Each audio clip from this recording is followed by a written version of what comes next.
Hello all, welcome to my channel and also welcome you to the series of video tutorials on FreeRTOS and STM32. In the last tutorial we have seen how to create a simple project using STM32 Cube IDE, and today we are going to see how we can actually port a FreeRTOS onto STM32 L476 board. You can use any STM32 based microcontroller board based on ARM Cortex-M.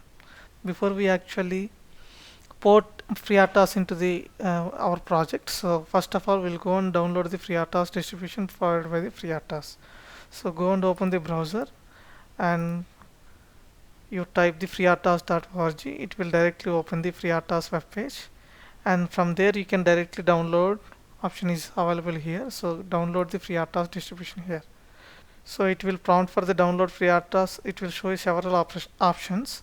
So we need to select the first one, that is FreeRTOS. Contains the source code and example projects for the FreeRTOS kernel as well as the FreeRTOS plus libraries.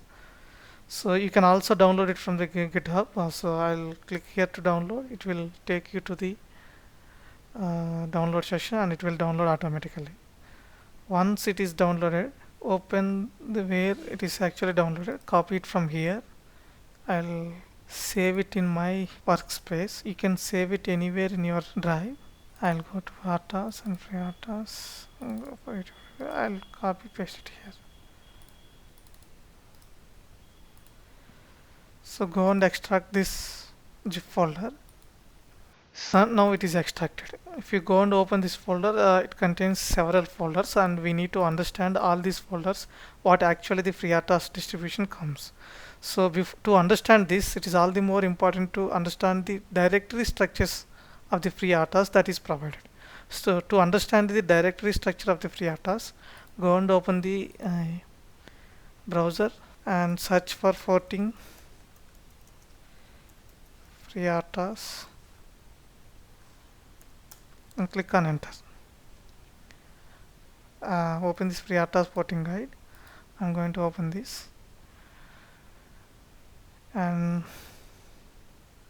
go and read the entire documentation, and here right here we can see setting up the directory structure.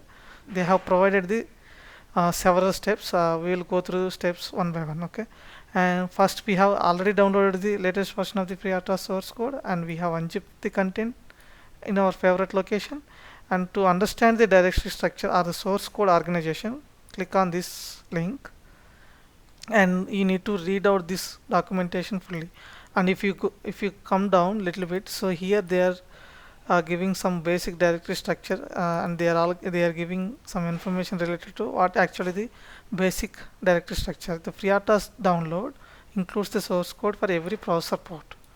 Here port is nothing but it is a ARM Cortex-M or M4 or M3 or whatever it may be based on ARM Cortex. Any port you can consider for other microcontrollers apart from the ARM Cortex-M. And every demo application, placing all the ports in a single download greatly simplifies the distribution, but the number of files may seem is daunting. So the directory structure is, however, is very simple, and the FreeRTOS real-time kernel is contained in just 3 files. So additional files are required if software timers and event groups or coroutines functionality is required. So from the top, the download is split into 3 sub directories, that is FreeRTOS, FreeRTOS Labs and FreeRTOS Plus. So go and open our extracted FreeRTOS folder, and here also we are seeing FreeRTOS, FreeRTOS Plus. We are seeing these 2 folders, and they are also saying something related to FreeRTOS Labs. We are not concentrating on this FreeRTOS Labs. So, and we are also not concentrated on the FreeRTOS Plus. So we are only concentrating on the FreeRTOS, which contains the FreeRTOS real-time kernel source and the demo projects. If you go down little bit, so they are also saying what actually the FreeRTOS folder contains. It contains a demo as well as the source code, and they are also going to explain some of the architecture related directories and what are these heap memory management that we are going to use.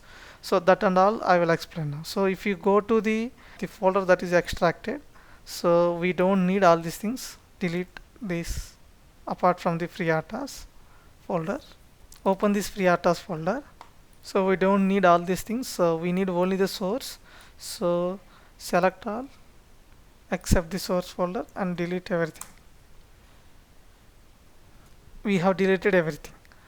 Now open this source folder, and here we have two more folders along with the C files that are provided by the FreeRTOS. So these are all the actual FreeRTOS source code, and in the includes all the includes files with related to these C files will be available in the include folder. The portable folder contains all the tool chains for a particular microcontroller. If you are using a GCC based IDE, and we need to go for this GCC based folder. Suppose if you are using IAR IDE, we need to use this IAR folder. Suppose if you are using a Keel, we need to use this folder. And suppose if you are using a MPLAB for the PIC microcontrollers, we need to use for this. Suppose you are going to use the Renesas, so you need to use for the Renesas folder. So now we are using STM32Cube IDE, which is based on GCC. So we need this one, as well as we also need the memory management, which contains all the memory implementations of the FreeRTOS.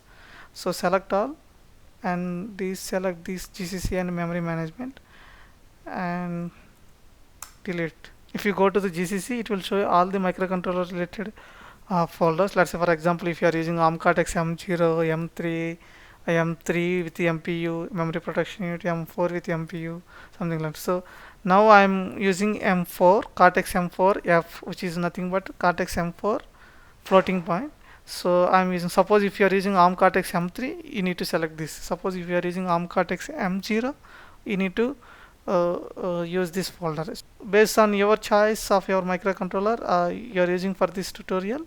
So you need to select the appropriate folder. So I'm using ARM Cortex M4F because the STM32L476 discovery board is based on ARM Cortex M4F. So I'm going to use this ARM Cortex M4F.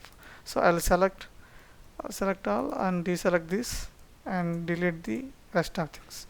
So once we have selected this and click on this, it will show you the port and the port macro.h files. So this is so what we have done is we have selected the FreeRTOS kernel source, and in this folder it contains a source and it will provide all the source code for the FreeRTOS. Also the include folder contains all the header files required for the source code, and in the portable, which is actually, see this the include folder as well as these files are common irrespective of the microcontroller that you are going to. So we can call it as a platform independent code. So the portable folder is something which is dedicated to a particular port. Here port is nothing but your microcontroller architecture. Suppose if you are using a Cortex M0 or M3, M4, something like that. So you need to select the appropriate portable directory, and in the portable directory you also select the tool chain. So tool chain is nothing but if you are using a GCC based tool chain, or maybe Code Composer Studio, they has a TI compiler. So for that you need to use a CSS folder. Suppose if you are using a Keel, so you need to go for the Keel directory based on your microcontroller compiler. So you need to choose that folder as a portable. So in the GCC section also you need to go for select your appropriate architecture. Let's say for example, if you are using ARM Cortex M0 architecture, M3 or M4 architecture, something like that. I'm here using ARM Cortex M4F. So I have selected this and it contains this folder. So once we have prepared this based on our microcontroller, so what I'll do is I'll copy this entire FreeRTOS folder and I'll go to my IDE. So we have already created the new project, and I'll right click here and paste it here. Now you can also see the directory structure here. We have a FreeRTOS and we have a source and include, and we have also a portable directory, and where we have a GCC, ARM Cortex M4. And so coming to the memory management, so FreeRTOS provides 5 types of heap implementations. It is up to the user who is actually developing the application to choose the right one. So If you want more information, you can go to the FreeRTOS website and you can search it like heap memory management, heap memory management in FreeRTOS. So you can click on this link. Based on your application, you need to go and select the appropriate heap implementation. So I'll go with the heap 4 implementation, which will also support the deleting and the tasks. So I'll go with this heap 4 implementation. So we have selected the heap 4 implementation. I'll delete the rest.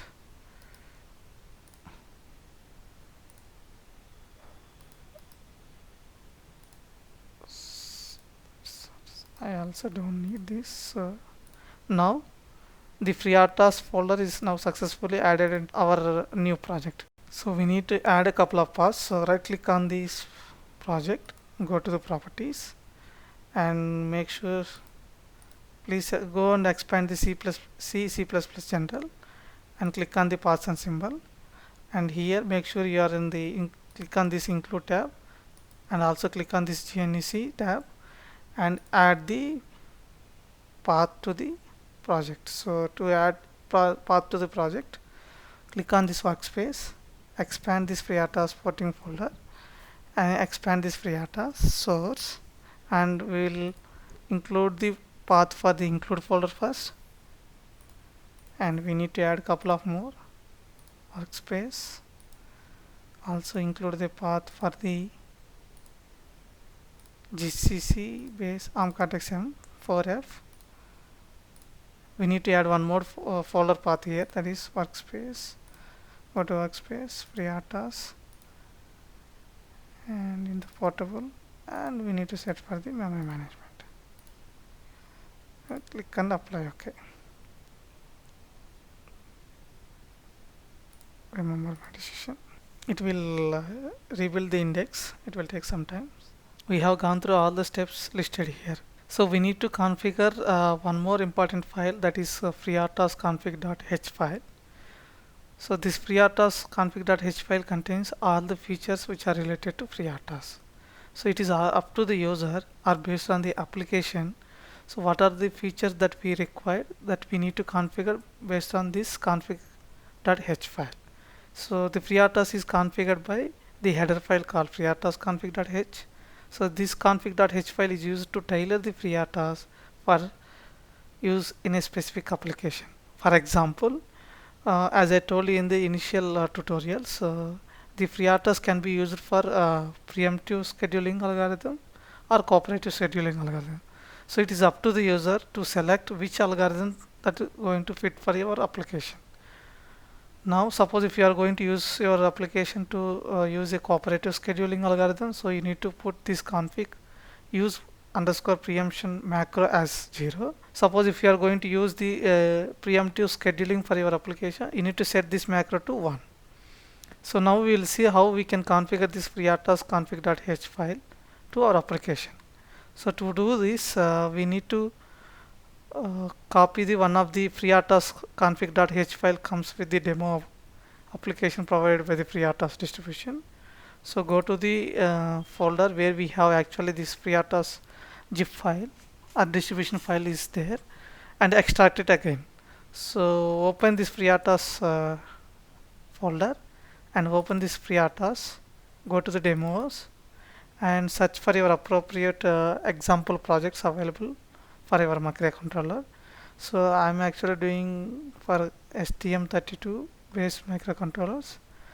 I'll go and select this one. So this STM32F100, which is based on Ata Electro Studio, and go for a simple demo source and copy this FreeRTOS config.h file and go to our project and copy paste it in the FreeRTOS folder.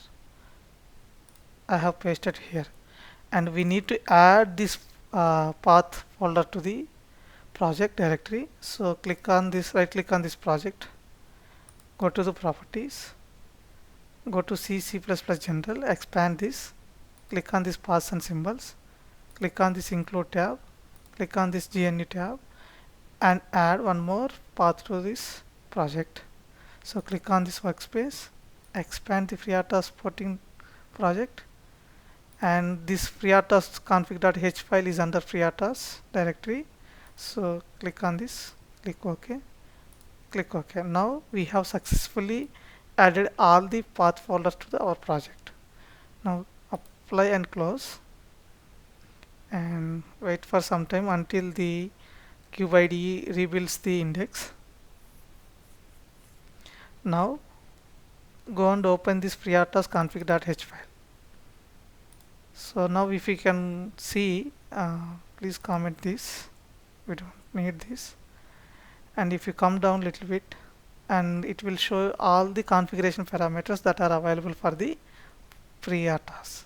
Suppose, as I explained in this slide, so this is one of the parameter or configuration parameter, that is which will actually decides which scheduling algorithm that we are going to use for your application. Let's say suppose if you are using a cooperative scheduling algorithm, so you need to make it this as to 0, or suppose if you are using a preemptive scheduling algorithm, you need to make this as a 1. Suppose if you are using ideal test hook, so you need to use this, you need to enable this. If you are using a tick hook, you need to enable this. So for now we will go with this as it is.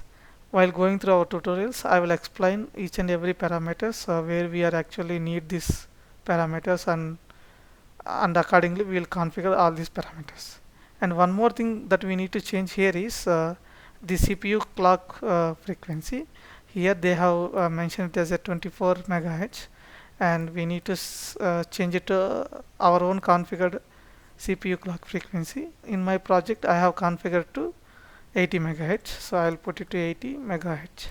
So also change the minimum stack size to 120, and we also need to change this total heap size. I'll put this will also based on the RAM availability of your microcontroller. I have 96 kilobytes of RAM, which is actually having in my board, so I'll change it to 30.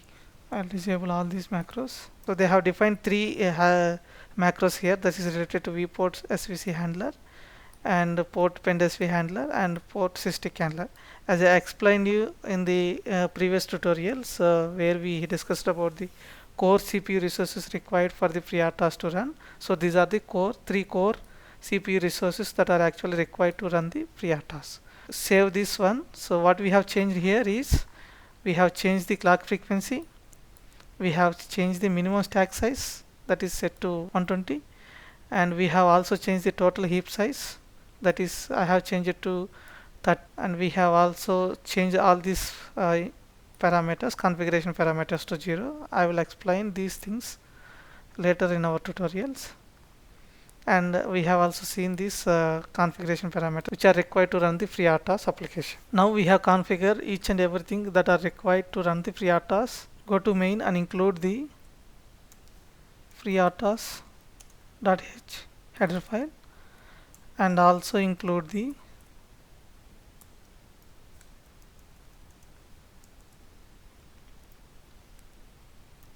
task.h header file. Click on hammer button to compile the project.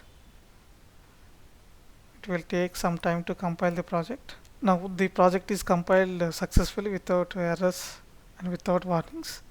So we will see in the next tutorial how we can create a task, how to start the scheduler by calling the FreeRTOS API calls. Thanks for watching this video. Please subscribe to my channel.